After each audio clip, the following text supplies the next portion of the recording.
Perkenalkan, nama saya Sina Kanewati dengan NIM 81114223132 mata kuliah Hukum Acara Pengadilan Tata Usaha Negara yang diampu oleh Bapak Dr. Pratama Herlambang, SHMH, dan Bapak Muhammad Imam Bustami, SHMH. Di sini saya akan membahas mengenai apa sih kompetensi dari sebuah peradilan tata usaha negara itu. Yuk simak penjelasan selanjutnya. Kompetensi atau kewenangan suatu badan pengadilan untuk mengadili suatu perkara dapat dibedakan atas kompetensi relatif dan kompetensi absolut. Kompetensi relatif berhubungan dengan kewenangan pengadilan untuk mengadili suatu perkara sesuai dengan wilayah hukumnya, sedangkan kompetensi absolut adalah kewenangan pengadilan untuk mengadili suatu perkara menurut objek, materi, atau pokok sengketa. A. Kompetensi relatif. Suatu badan pengadilan dinyatakan berwenang untuk memeriksa suatu sengketa apabila salah satu pihak sedang bersengketa, penggugat atau tergugat berkediaman di salah satu daerah hukum yang menjadi wilayah hukum di pengadilan itu sendiri. Berdasarkan pasal 6 Undang-Undang Nomor 5 Tahun 1986 Junto Undang-Undang Nomor 9 Tahun 2004 menyatakan 1. Pengadilan Tata Usaha Negara berkedudukan di ibu kota kabupaten atau kota dan daerah hukumnya meliputi wilayah kabupaten atau kota.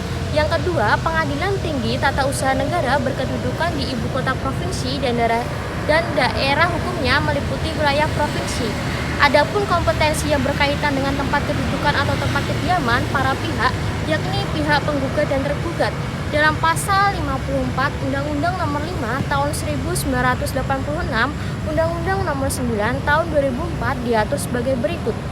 Gugatan sengketa tata usaha negara diajukan kepada pengadilan yang berwenang yang daerah hukumnya meliputi tempat kedudukan tergugat. 1.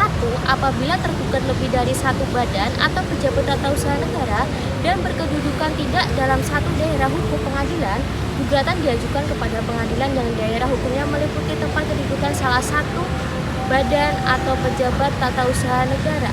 Yang kedua, dalam hal tempat kedudukan tergugat tidak berada dalam daerah hukum pengadilan tempat kediaman penggugat, maka gugatan dapat diajukan ke pengadilan yang daerah hukumnya meliputi tempat kediaman penggugat untuk selanjutnya diteruskan kepada pengadilan yang bersangkutan. 3. Dalam hal-hal tersebut sesuai dengan sifat sengketa tata usaha negara yang bersangkutan yang diatur dengan peraturan pemerintah, gugatan dapat diajukan kepada pengadilan yang gugatan dapat diajukan kepada pengadilan yang berwenang yang daerah hukumnya meliputi tempat kediaman penggugat. Yang keempat, apabila penggugat dan tergugat berkedudukan atau berada di luar negeri, gugatan diajukan kepada pengadilan di Jakarta. Yang kelima, apabila tergugat berkedudukan di dalam negeri dan penggugat di luar negeri, gugatan diajukan kepada pengadilan di tempat kedudukan tergugat. Berdasarkan penjelasan pasal 54 ayat 3 Undang-Undang Petun, dapat diketahui bahwa apabila tempat kedudukan tergugat berada di luar daerah hukum pengadilan tempat kediaman penggugat, gugatan dapat disampaikan kepada pengadilan tempat kediaman penggugat untuk diteruskan kepada pengadilan yang bersangkutan. Yang kedua yaitu kompetensi absolut.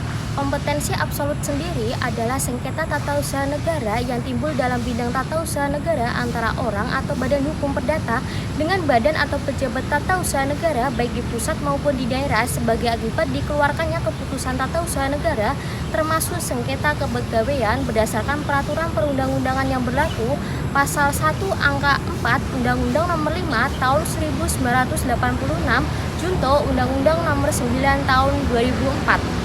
Objek sengketa tata usaha negara adalah keputusan tata usaha negara sesuai pasal 1 angka 3 dan pasal 3 Undang-Undang Nomor 5 Tahun 1986 Undang-Undang Nomor 9 Tahun 2004. Namun, hal ini ada pembatasan-pembatasan yang termuat dalam ketentuan pasal-pasal Undang-Undang Nomor 5 Tahun 1986, Undang-Undang Nomor 9 Tahun 2004 yaitu pasal 2, pasal 48, pasal 49 dan pasal 142. Pembatasan ini dapat dibedakan menjadi 3, yaitu pembatasan langsung, pembatasan tidak langsung, dan pembatasan langsung bersifat sementara. Yang pertama, pembatasan langsung.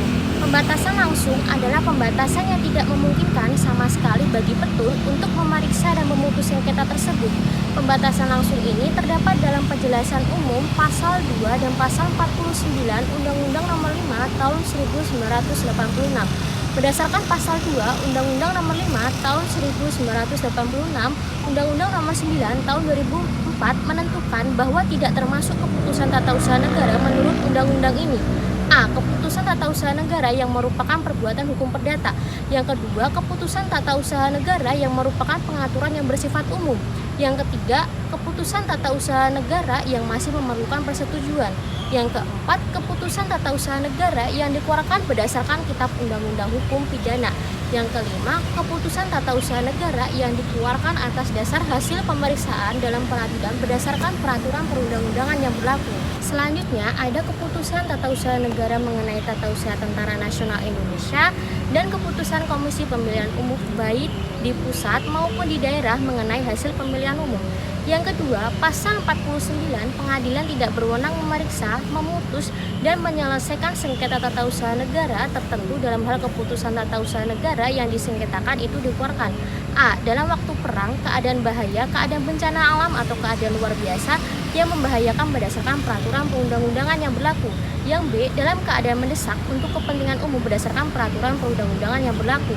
Yang kedua, ada pembatasan langsung bersifat sementara, yaitu pembatasan ini bersifat langsung yang tidak ada kemungkinan sama sekali bagi petun untuk mengadilinya, namun sifatnya sementara dan satu kali terdapat dalam bab 6 ketentuan peralihan pasal 142 ayat 1 Undang-Undang Nomor 5 Tahun 1986 yang secara langsung mengatur masalah ini, yang menentukan bahwa sengketa tata usaha negara yang pada saat terbentuknya pengadilan menurut undang-undang ini belum diputus oleh pengadilan menurut undang-undang. Ini belum diputus oleh pengadilan di lingkungan peradilan umum, tetapi diperiksa dan diputus oleh pengadilan di lingkungan peradilan umum.